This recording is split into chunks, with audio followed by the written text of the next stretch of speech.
Hello everyone, welcome again to today's presentation. I'm going to share my screen and we can get started.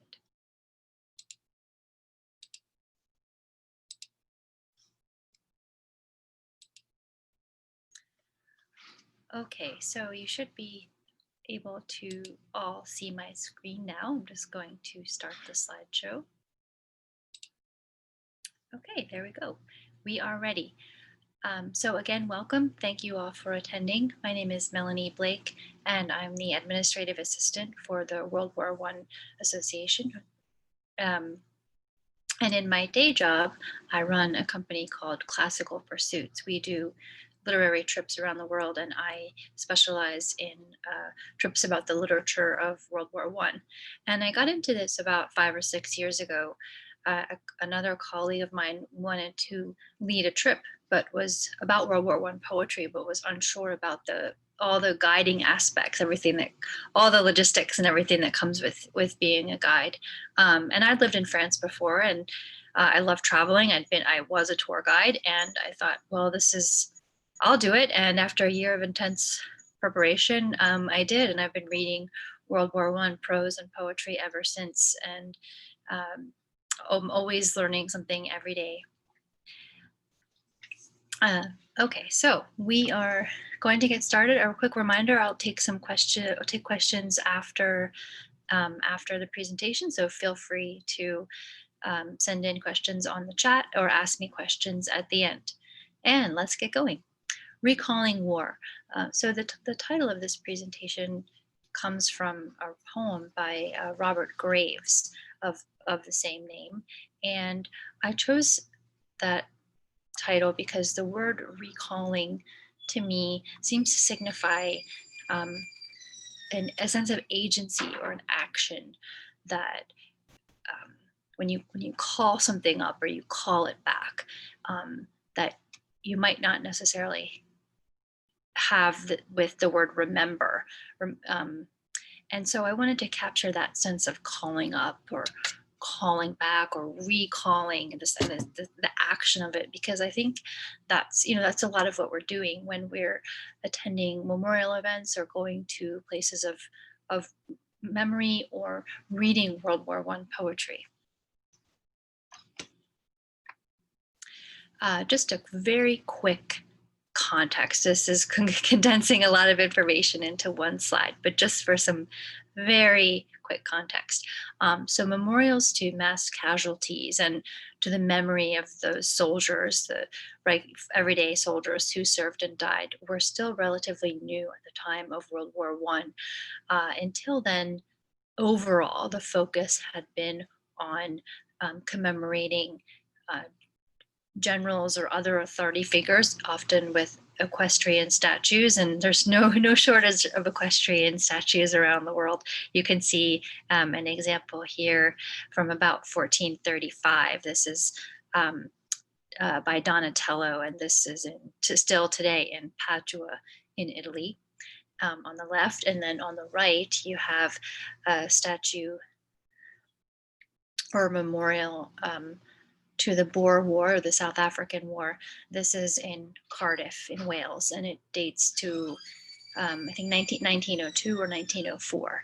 And in this statue or this memorial, you see another trend of figures that represent or symbolize war or justice or other abstractions. So not necessarily an explicit focus on those who served and died, although that was a purpose of memorials like this too. And again, this is rarely oversimplifying here. Many hundreds of years of art and architecture, but this type of monument and this type of idea for a monument of specifically in memory of mass casualties was new. And of course, there's many of these types of memorials to World War I all over the world. Here you have an image of Vimy Ridge, the Canadian National Memorial overlooking the plain of Douai in northern France. And so a large, very formal memorial. You also have memorials where the soldiers' names are very much the focus of the memorial. Here you have the Menin Gate in Ypres, and I'm sure that many of you have been to this place, and you can see, of course, on the wall here, the names of all the Commonwealth soldiers who died in Ypres salient, but who have no known grave. You also have memorials that incorporate both the land itself and architecture. So this is a memorial to a Newfoundland regiment, and you can see obviously the earth has been transformed by shell craters, and this transformed earth becomes part of the memorial then with a man-made aspect added on top. Although I guess, I mean, in a way, this the way that the land has changed, that's man-made too. But of course, from all the shells, but the two elements are working together to make the memorial. Of course, you have maybe less formal memorials, but still places of remembrance in different infrastructure of the war that has been more preserved or less preserved. You know, it varies so much around the world and across these parts of northern France and Belgium. But you have, you know, trenches, kind of restored trenches here, or areas where there were dugouts or clearing stations. So another type of memorial. And you have kind of makeshift memorials within this war infrastructure. This was an operating theater at a casualty clearing station near Essex Farm. And you can see the flags and the poppy crosses that are left there as an impromptu memorial. This is right near where John McCrae's poem In Flanders Fields was written. So that's partly why there's these objects of remembrance left here. Of course, you have memorials that are removed from the setting of the war, the scene of the war themselves. You have the London's famous cenotaph, the United Kingdom's memorial to the war dead, and that sits right in the central part of London near Whitehall. You have India Gate, again, another memorial that's very far removed from where battles were fought, but still an important way for people to remember the war. And of course, the India Gate in New Delhi takes the form of a triumphal arch, not a new form at all. We've seen these going back to the Roman army and perhaps even further back. And here, of course, you have the names of Indian soldiers who have died. Although those names, there are, of course, Indian soldiers' names appearing on Commonwealth memorials found in Europe. You have cemeteries, of course, another form of memorial. This is a view overlooking the Meuse-Argonne Cemetery, a United States military cemetery. And of course, the cemeteries themselves take all shapes and sizes, more formal, like this one, or also aggregated, where you have bodies of soldiers from different parts of the region, from different battles brought together. And you have some other cemeteries that are much smaller, that are maybe trench cemeteries, or where you really have a small cemetery that reflects just one part of one battle. And here you have one of these smaller cemeteries, a British Commonwealth cemetery. And there's also these types of the individual grave markers sometimes give more room for personalization. So this is the grave of a staff nurse, Nellie Spindler. I'll put her name in the chat at the end. I invite you all to look up her story, really fascinating woman. And um, you can see here that her family or someone has left a little inscription, a noble type of good heroic womanhood, that maybe gives you a little sense of who she was. And of course, poppy crosses and other memorial objects left around that grave. So maybe again a little bit more personalization that you might find at a large memorial like the Menin gate. Although of course people do leave poppies and other items of remembrance on names and such there as well. So we've seen several different types of memorials, from larger, smaller memorials on site, memorials that reflect a whole nation's participation in the war. And these memorials, of course, are focusing on the lives of soldiers and other people who were on the front lines, whether as medical staff or other roles. And really the focus is on their lives, or the loss of their lives. How to capture all the rest of it. And what do I mean by that? What do I mean by all the rest of it? And this is, again, just really simplifying huge ideas of, hundreds and even thousands of books have been written about all this, right? I'm just kind of synthesizing a few quick points. But of course, in World War I, you had diverse and often competing political and economic ideologies and goals. So many things were at play in the way that nations and people related to each other in the years leading up to the war, during the war, and after, of course. So you have imperialism, nationalism, militarism, communism, Bolshevism. And again, this is not meant to be a complete list. This is just a little glimpse. And of course, kind of in attendant to or working within the structures of some of these ideologies, you have many goals on the parts of groups of people or entire nations. You have women's suffrage, a multinational effort. You have civil rights for African Americans, Irish and Indian independence, self-rule in the Balkans.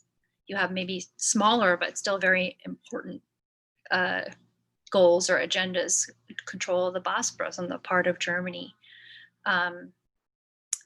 Going to the Far East, you have the end of a desire for the end of French rule in Indochina. So all of these things are coming together, and we can't, I think, remember the war without remembering them. And so how do we do that?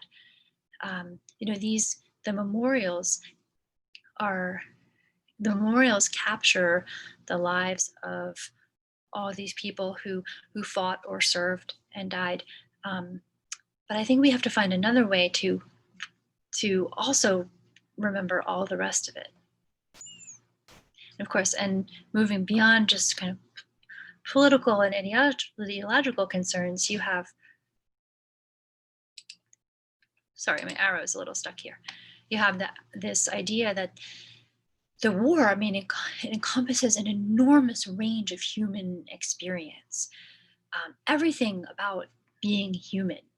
And so how to describe and remember not only the shared and individual sacrifice, moments or acts of courage, valor, bravery, love, friendship, the camaraderie or the solidarity that were shown, leadership, imagination, incredible ingenuity and creativity in the face of extremely challenging situations. But you also have all these other aspects of what it means to be human. By definition, violence, murder, killings that were outside the rules of engagement, incredible cruelty, sadism, war crimes, acts of deceit or cowardness or selfishness, presence of hatred, prejudice or intolerance, racism, incompetence, and two themes that show up a lot in the literature that comes during and after the war, absurdity and despair at this new way of existence or this new world order. And all of these things together are part of World War One. So how do we remember them? And I think memorials can get us part of the way there, but the arts, and especially poetry, are a main way to do this. So we're going to be looking at just a small selection of poems. There's thousands of poems about the war, and there were thousands of poets, both published and unpublished. Many of them are forgotten today. And some are known among scholars and not so much among the general public, which even though I think some of these poets definitely deserve to be better known. And we're going to look specifically at poems that deal with memorials or the act of remembering. So the first poet is a very well-known writer, Rudyard Kipling, 1865 to 1936. So of course, not serving in World War I. He was too old, but his son did serve, and I'll talk more about that in a second. And Kipling was very much involved in government actions to remember the war. He was part of the Commonwealth War Graves Commission.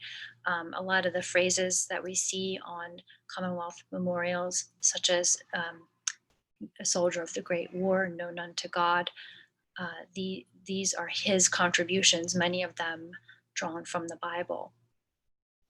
And he also, I think, paid for a memorial ceremony at the place where the memorial for his son's regiment was.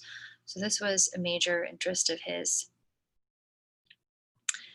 And let's take a look at his first poem. And this is just an excerpt from the poem. I'll be posting in the chat a PDF of the complete selection of all the poems that I'm going to be talking about. So this poem is called Memories, and it starts out with this little epigraph: the eradication of memories of the Great War, which he attributes to a socialist government organ. I haven't been able to find where exactly he took this quote from, so if anybody knows, I would be much obliged. And of course, this poem is published in 1930, and at the time when the UK has a Labour minister, MacDonald. And Kipling writes, "The socialist government speaks.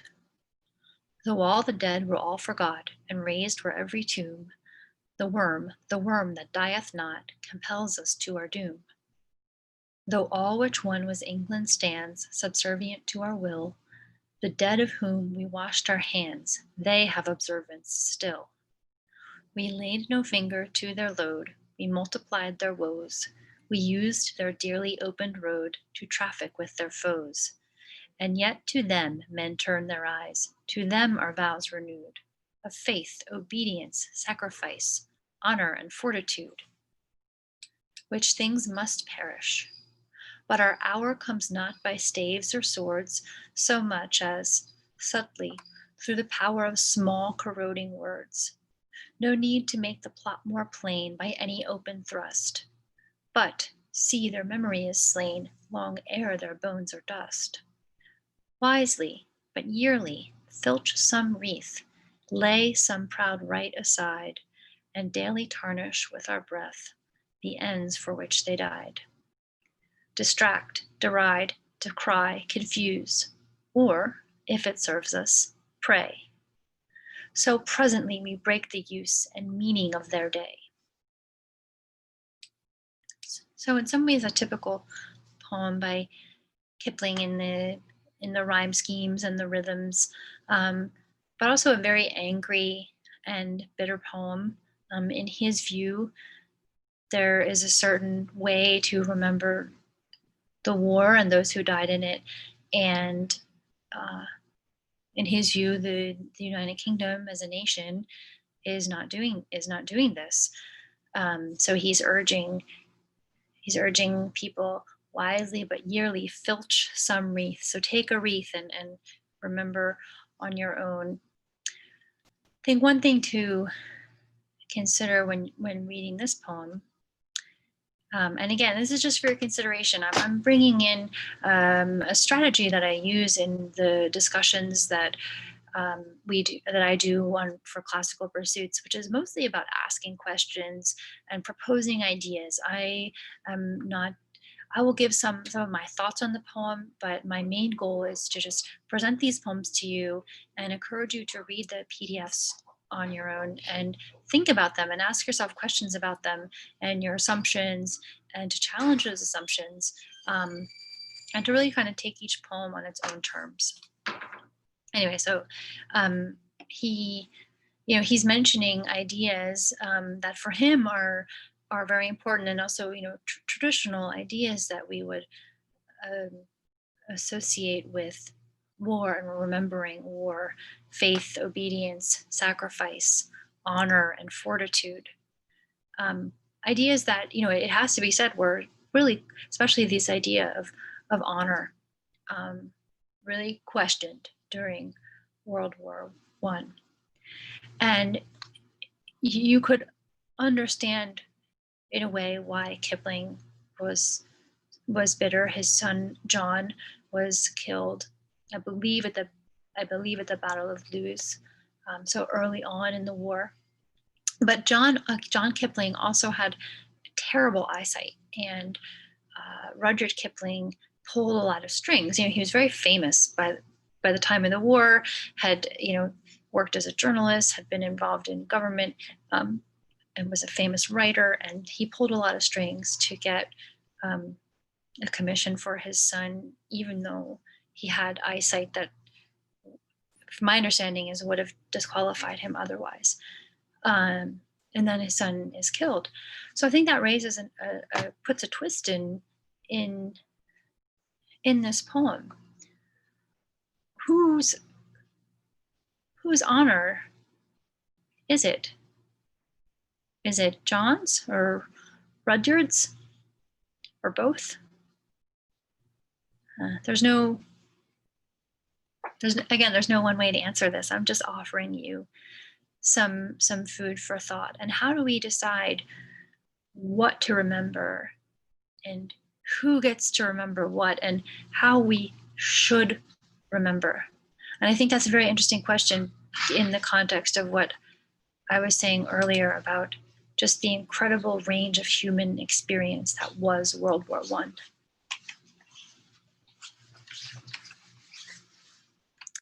So let's move on to the second poem, or the second poet.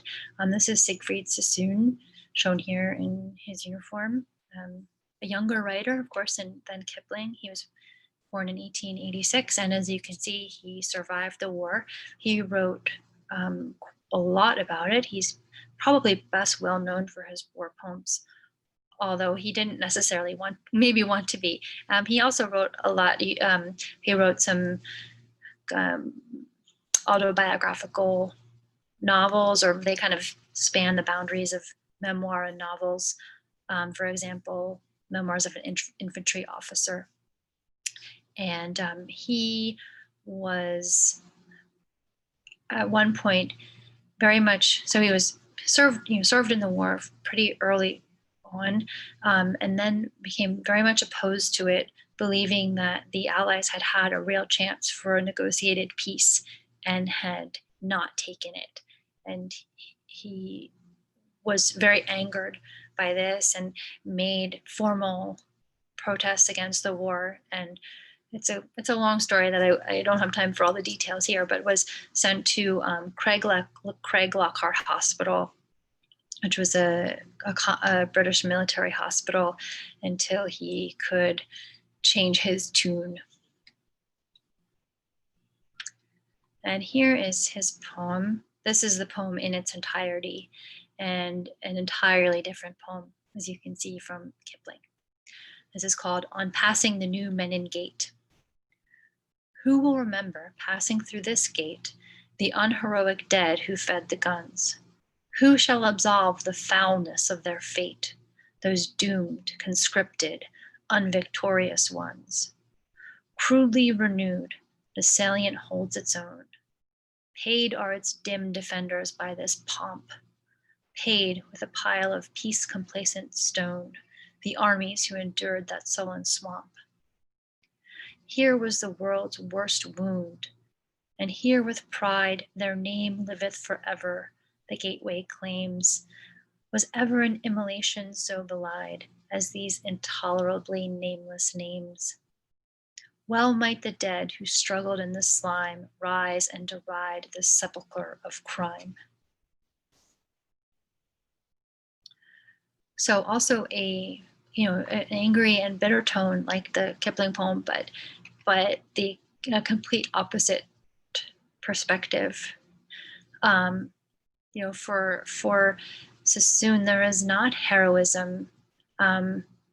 It's people who are doomed, who are unvictorious, and there's no way to.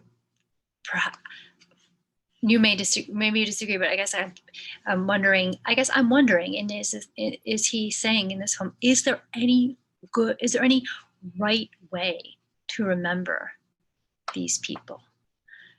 The Menin gate with its their name liveth forevermore, and which Kipling was associated with, was there. That is not the right way. Should it just be the land itself to be left alone? How do you remember? How do you remember these dead? It's very complicated. And for Sassoon, he not only does this gateway for him not do the job, not only is it an insult, to them, but it's a monument to the crime that was the war, and they should rise up, and these dead should rise up and reject this monument. And here you have, this is an Australian painting that was painted during the kind of remaking of the monument in 1927. You can see the gate here on the outskirts or on the edge of Ypres, and the photo that I showed earlier, of course, was looking inside where you have all these names. I think there are about 56,000 of them. And then you have these ghostly soldiers passing by.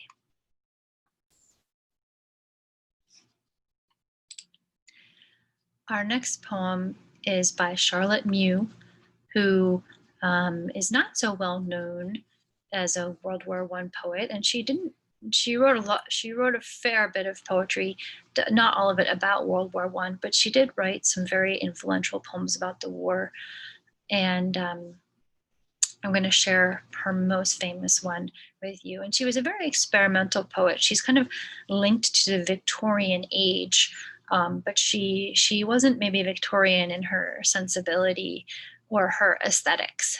She was definitely looking toward the more modern poetry, and experimentation that you would see with a lot of war poetry. And then, of course, in the 1920s after the war as well, right? In 1920s, 1930s, enormous experimentation in all forms of art and literature. Let me share this poem with you. And this is just part of the poem. This is called The Cenotaph, and the whole poem I'll put in the PDF.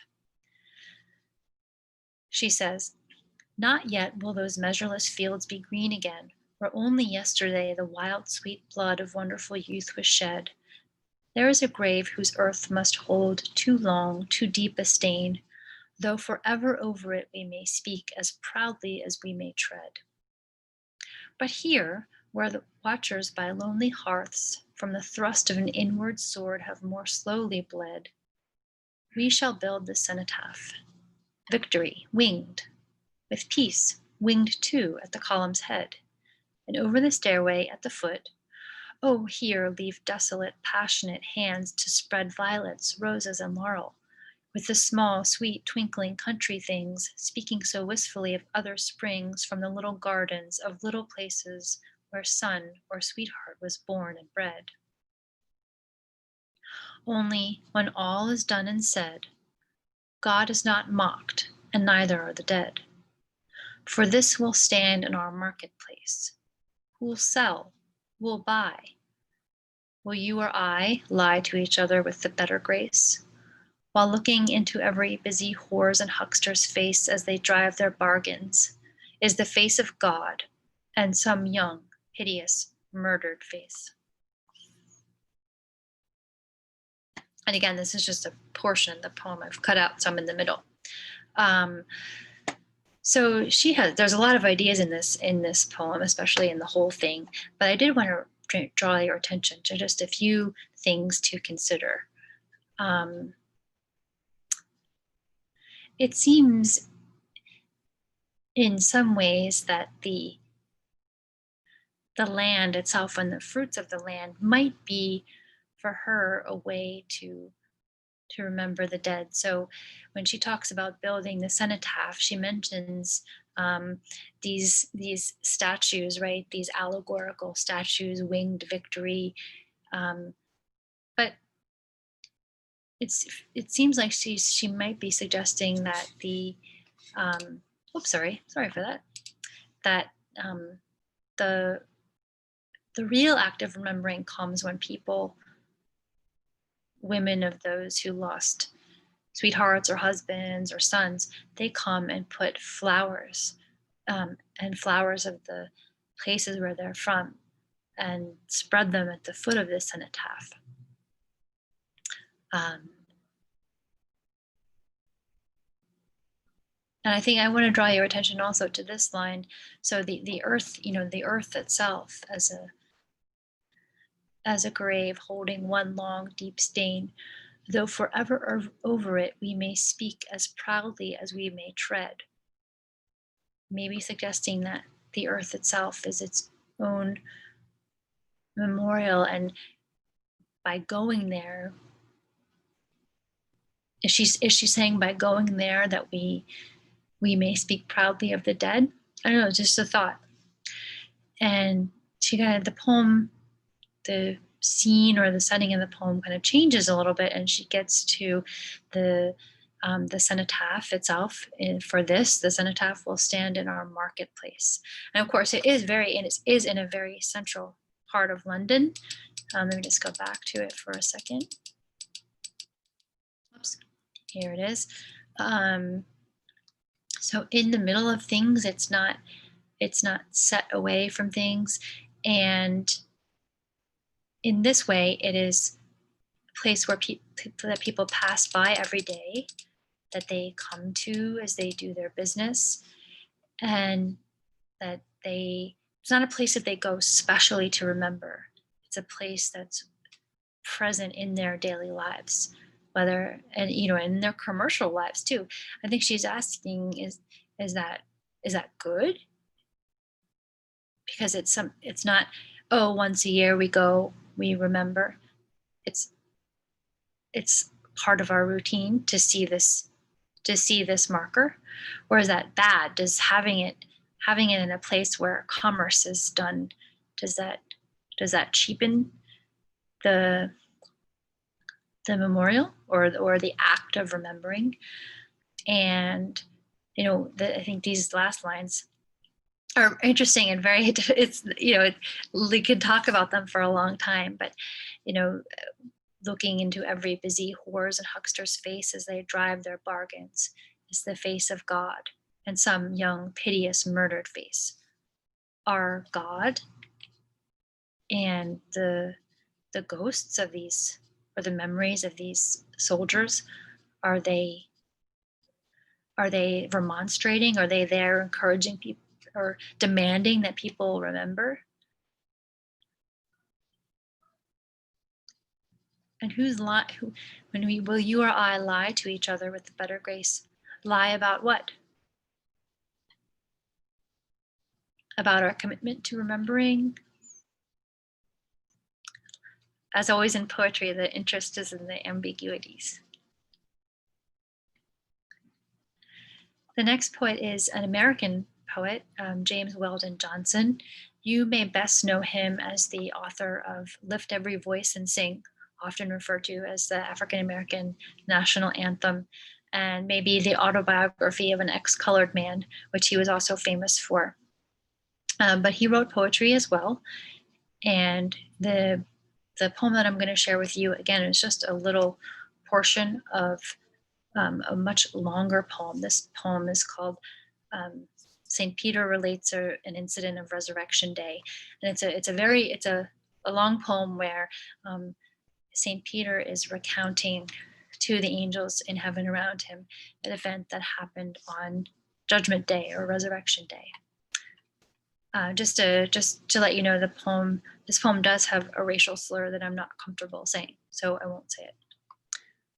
And again, this is just a small excerpt of this poem. So in this part, all the living and the dead, right, are coming together for Judgment Day, and there are all these organizations like Daughters of the American Revolution and other organizations that have come to open the tomb of the unknown soldier for Judgment Day in a Christian context, right at the end of the world.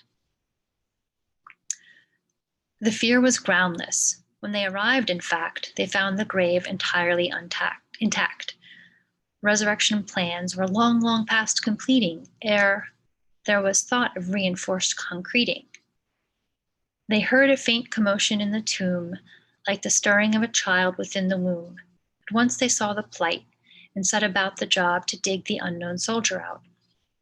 They worked away, they labored with a will, they toiled with pick, with crowbar, and with drill, to cleave a breach.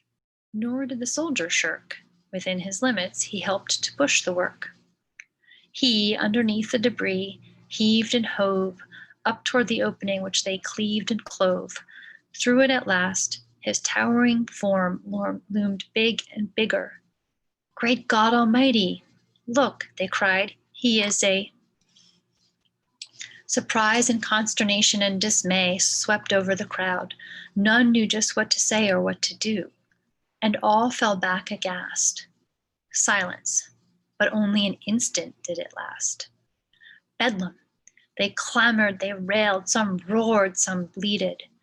All of them felt that somehow they'd been cheated.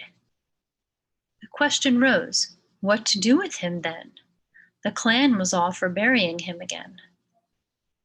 The scheme involved within the clan's suggestion gave rise to a rather nice metaphysical question. Could he be forced again through death's dark portal, since now his body and soul were both immortal?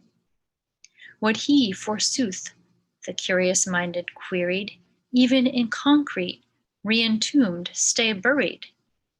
In a moment more, midst the pile of broken stone, the unknown soldier stood, and stood alone.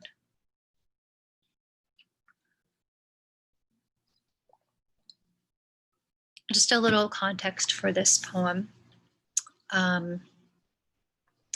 It was written about 1927 and then published as part of a collection of other poems in 1934. And Johnson wrote it because he was working on another project, and he was reading the paper one night, and he read about an incident in the paper that really enraged him. And what had happened was the US government had arranged for Gold Star mothers and widows to travel to France to see the graves of their deceased sons or husbands. And there were both white women and women of color who were Gold Star mothers, of course. Only at the time, only white women could be part of the Gold Star Mothers Association. And the trip itself was segregated. The white Gold Star mothers took a separate ship a luxury liner, and the Gold Star Mothers of Color took an decidedly inferior trip, a steamer ship, and throughout they had segregated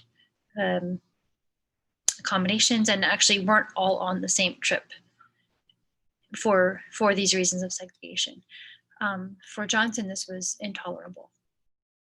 And in reading this poem, I think it makes you realize, I thought, oh, you know what?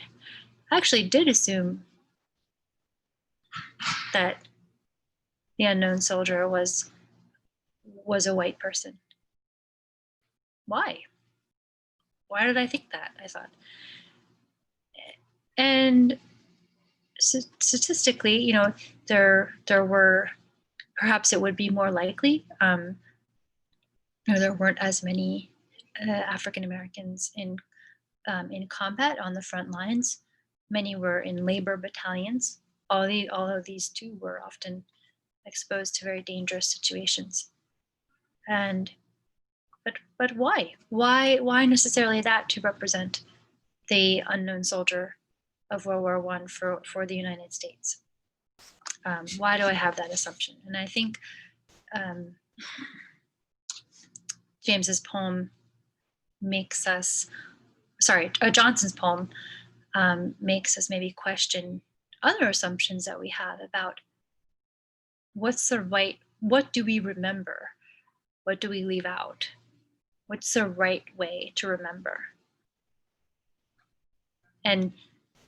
Or I guess, because I personally don't even think there is maybe a right way to remember. Why do we think that there's like a right way to remember? Where does that come from? And just an image here of the body of the unknown soldier from World War I being brought back to the United States, chosen in France from among 4 identical caskets by an American soldier, and then brought back. And then here you do have a painting of one of the combat regiments or units of one of the African American combat regiments or units. This is the 369th, who saw a lot of serious and intense action, and spent I think, if I remember correctly, more numbers of days on the front than any other regiment. I'm not a military historian, so somebody can check me out on that.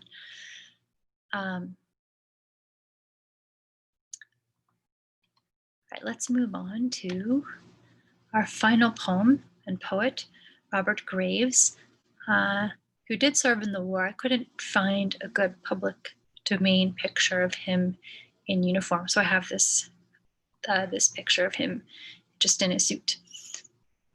He was a friend of Siegfried Sassoon. He was a little younger than Sassoon. Sassoon was born in 1886, Graves in 1895. But like Sassoon, he lived till well after the war.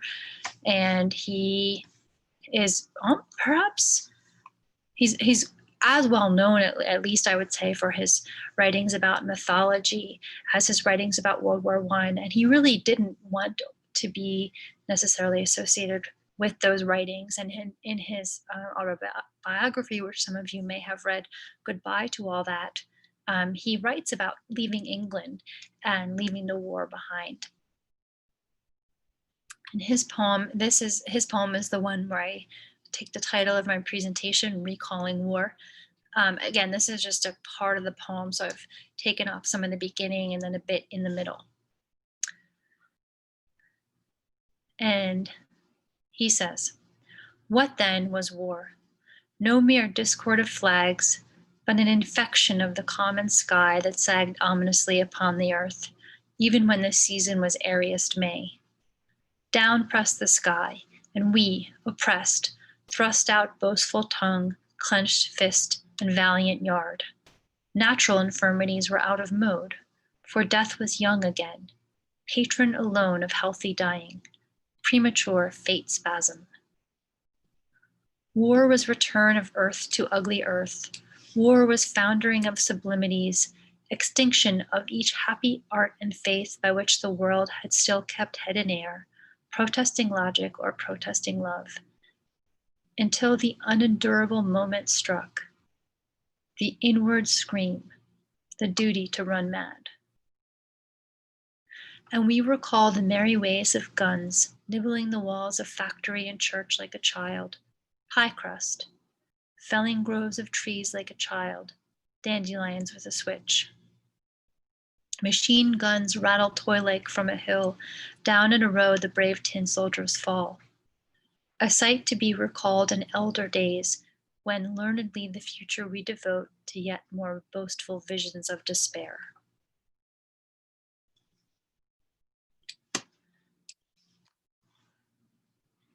And I've always found these particular lines so interesting. No mere discord of flags, but an infection of the common sky. And what does that mean to remember or to categorize war as an infection? Does it imply that it's something that we have less control over, or that we think we control, but we really don't? Is it something that, like disease and infection, are a natural part of the human condition?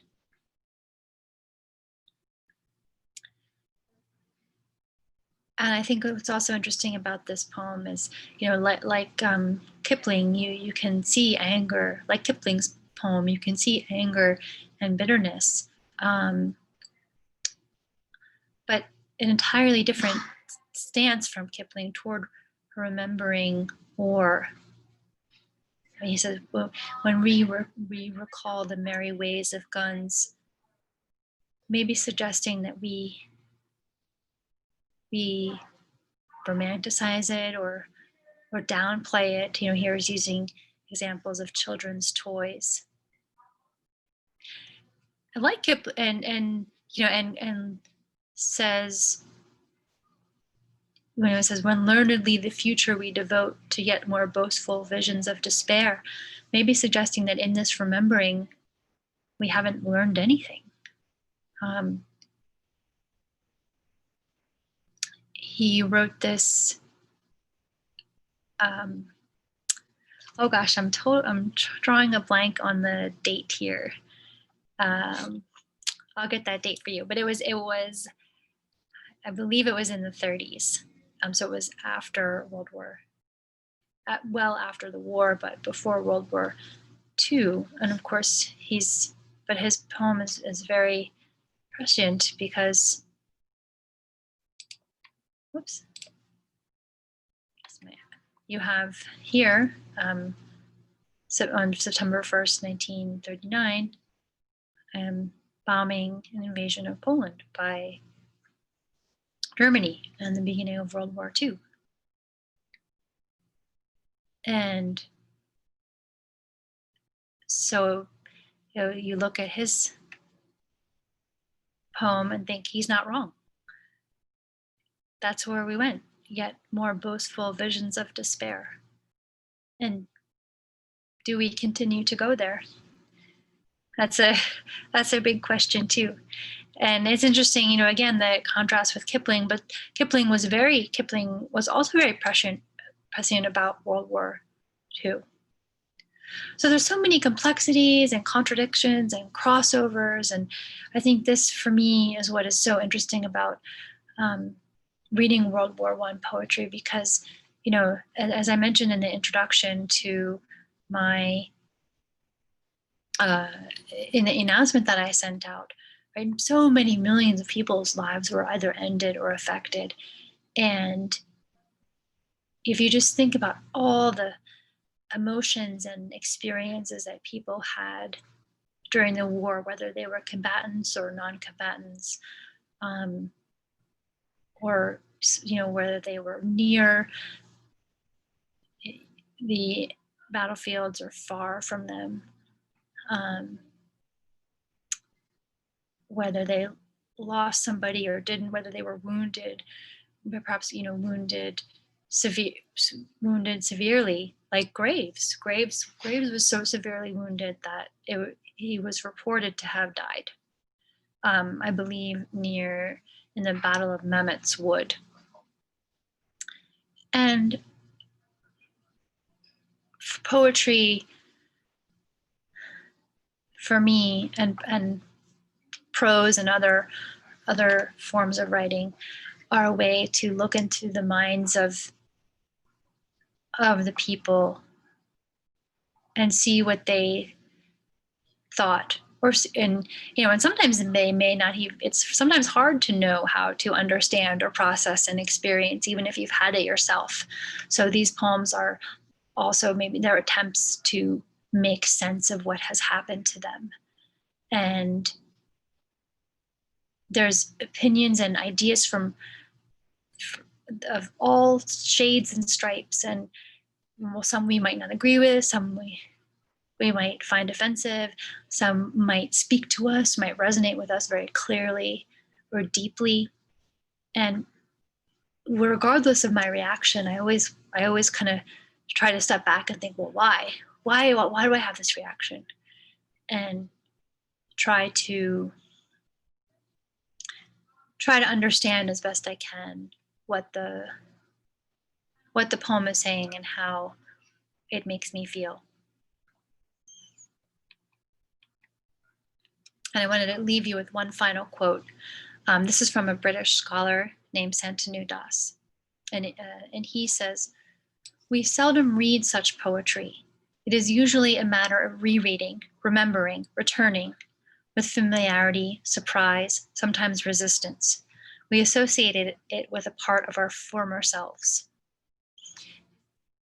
And he's speaking, of course, from the British and a Commonwealth perspective, where the war has plays a different psychological role in society or in the collective imagination, collective memory, than it does perhaps in the US, where for many of us in school, the focus is so strongly on World War II.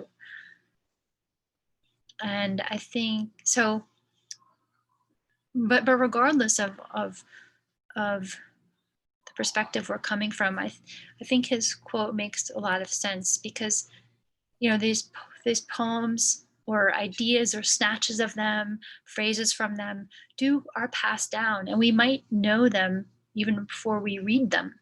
So we are rereading them. And this idea of we associate it with a part of our former selves, I think is extremely interesting, because these are we're memories of, whether we're listening to an audio recording of a soldier talking about his experiences, or watching a film like They Shall Not Grow Old that shows footage, or reading a poem or reading a memoir. We're reading memories of memories of memories, but we feel these so much that for Das, they're a part of our former selves. And who are those selves? What does that mean? And I think to think about all these questions is really important as we remember World War I and all the many violent conflicts that have marked our society, and try to understand them, and try not to repeat them. Although I don't know, maybe it's our nature. I'll leave you with one final image. This is just me on one of my trips, and we are at a British Commonwealth cemetery that contains the grave of a very well-known poet, Isaac Rosenberg. You can see, and we're reading one of his poems at his grave, a poem called Break of Day in the Trenches. And you can see the stones that had been left on top by previous visitors to the cemetery in the Jewish tradition. And after we read the poem, one of our participants recited the Kaddish, the Jewish poem for the dead, over the grave. And it was very moving. And I'm sure many of you have been to some of these places. And I think it's very important to walk the land and see what happened. Thank you, everyone. Thank you so much for your time and attention. Thank you for attending today. I would be remiss not doing my job on behalf of the association if I didn't just remind you all that it is renewal season, and you can support all our activities and including these free monthly Zoom presentations by renewing your membership. I have the link there to renew. You can also just go to the website, www.ww1ha.org, and there's a little renew tab there. You can always email me, and I'll put my email in the chat as well. If you're not sure that if you're a member still, or any questions you have, please feel free to contact me. And again, I'll put the full poems in the chat. Thank you so much, and I really appreciate your time and attention. Enjoy the rest of your weekend.